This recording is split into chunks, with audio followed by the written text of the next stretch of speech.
What's going on, everybody? Appreciate you for tuning in. Hopefully, you're having a good day. Now, we are now into week 2 of the playoffs. Wildcard weekend last week, I did a episode on. You can check that out. Talking about that, breaking it down. We're now into the divisional week of the playoffs, and we have some intriguing matchups that I do want to go over, give my quick thoughts on, and give you, I guess, my picks for who will win each game. We're down to the final 4 in the AFC and the NFC, getting closer to the Super Bowl. But, so obviously, if you're first time here, appreciate you for coming through.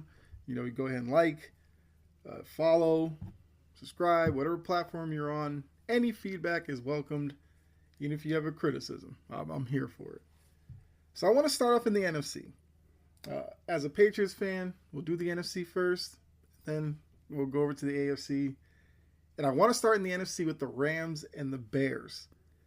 So I think with these two teams, the interesting thing to look at is the Rams didn't have a great showing against Carolina in the wild card round. But, for a team like the Rams that has Super Bowl aspirations, a game like the Carolina game could set them up in this game against the Bears to be more locked in, more laser focused. Because look, they stole that win against Carolina. Carolina was the better team for much of that game until late when, Stafford drove the Rams down the field, hit Parkinson for the touchdown that ultimately was the winner. Now they face a Bears team that, look, the Bears have been, I guess, intriguing to kind of see week to week, where they come back from these leads like they seemingly just don't quit. Caleb Williams has definitely grown as a quarterback over the course of the season. They go up against Green Bay, a hated division rival, for the third time. They find themselves down late in the game, and they do what they had to do defensively to hold back Green Bay's attack, and then offensively for Caleb Williams and that offense to overcome the deficit. The, I guess, potential variable in this game would be the weather. I believe there's a chance of snow. It is Chicago. It is January, so nothing new there. Normally for a team on the West Coast going into an environment like that, you wouldn't like the Rams' chances. But then you'd also have to remember, Stafford played all those years in Detroit. I know it's a dome, but he's played in inclement weather. And they, as a team, actually just did this last year against the Eagles, where they played a very good game and ultimately lost to that Eagles team.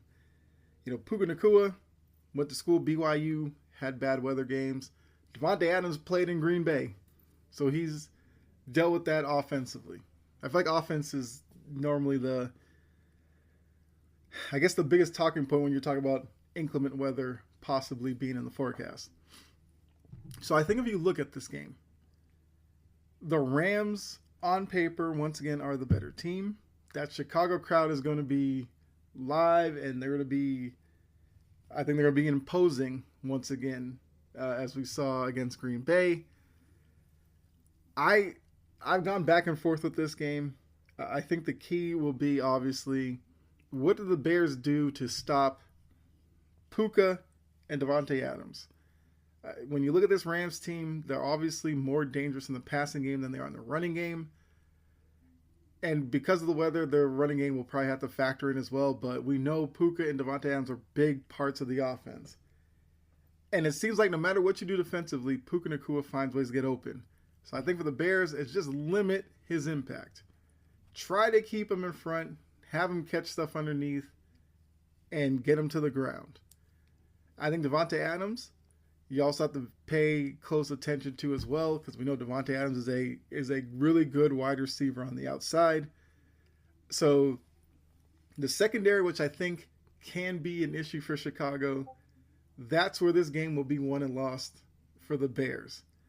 I think for the Bears, I feel like I would like to see them probably play their smash mouth style, where they look to run with Swift and Monagai. I don't know how to pronounce his last name exactly, but you know who I'm talking about. And even Caleb Williams, who has used his legs when needed this season. I think that's a good part of it, and I think that's something that the Rams have to gauge against, because if you're the Rams, you want to keep Caleb Williams in the pocket and have him make plays from there. When you allow Caleb Williams to scramble around and extend plays out, that's when he becomes most dangerous. So, with that being said, I'm going to take the Rams in this matchup. I think it's going to be a very entertaining game. I think it's going to be a close game. But I think the Rams ultimately do enough to hold off the Bears and move on to the NFC title game. I guess if I had to do a score, maybe like a 26-20 Rams win. Next matchup, Seahawks 49ers. This will be the third time that these two have met up. This one I think could be a little bit more straightforward. For the 49ers, they don't have George Kittle, who tore his Achilles last week. Hopefully he has a speedy recovery. That takes away their biggest weapon outside of Christian McCaffrey, of course. It's going to be, can the 49ers come up with enough with Jawan Jennings and these other guys to minimize the loss of George Kittle? Because we know the Seahawks are a great defense. We know the Seahawks are going to prevent the big play. So they're going to force the 49ers to kind of dink and dunk, have to go on these long drives to potentially score. Seahawks defensively are a very skilled group. They're very connected. If you dump it off in the flat, they'll usually have 2-3 guys in pursuit, and they'll get the guy down. So for the 49ers, we probably have to see some trickery from Shanahan and his offensive staff to try to catch Seattle off guard. Do they have enough in the tank to beat Seattle? I don't know.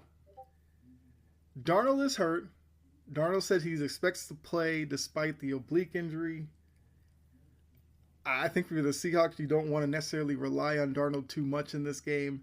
I think Kenneth Walker, Charbonnet, the running attack will be used early to try to soften up the 49ers and then try to ease Darnold into this game because of the oblique injury.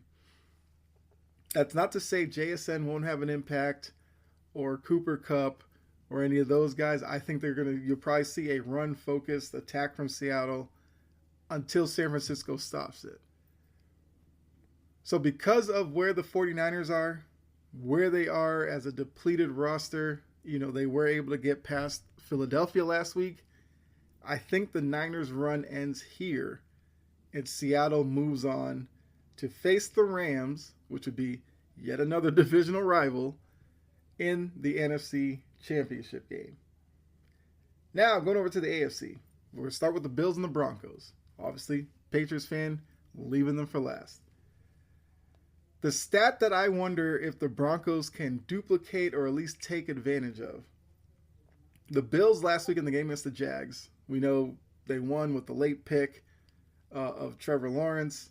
They had a comeback of their own in that game. Josh Allen doing wonders. The Bills gave up 154 yards to the Jags. The Broncos, we know, don't want to necessarily put a lot on Bo Nix's shoulders. Can the Broncos duplicate what the Jags did in the rushing attack? No J.K. Dobbins, even though he is working his way back. The reports that I've seen say if the Broncos move on, there's a better chance of Dobbins coming back next week, if not the Super Bowl week. So their leading rusher won't be there, but they do have R.J. Harvey that I believe they drafted him, and he's obviously supposed to be a 1-2 punch with Dobbins. Can R.J. Harvey lead a rushing attack, which I think Bo Nix should factor into as well, because Bo Nix is a mobile quarterback. Can they, do that same thing that the Jags did to the Bills defense and rush for a lot of yards? Now, the Broncos over the regular season, they rushed for like 119 yards a game, so this would be expecting them to do a bit more than they normally do. But as the playoffs, that's what you do. You find weaknesses that you try to exploit and hope you can.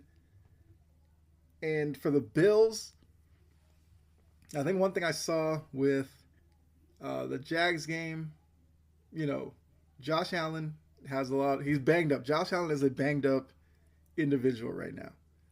That's clear as day. We saw some of the hits he took against Jacksonville. Can they get James Cook more involved? James Cook, I think last week had 15 rushes and he had 3 catches for 18 touches. I think in this game you're going to need a little bit more out of James Cook, to be honest with you, with that Broncos defense. Much like Seattle's defense, very talented on that side of the ball.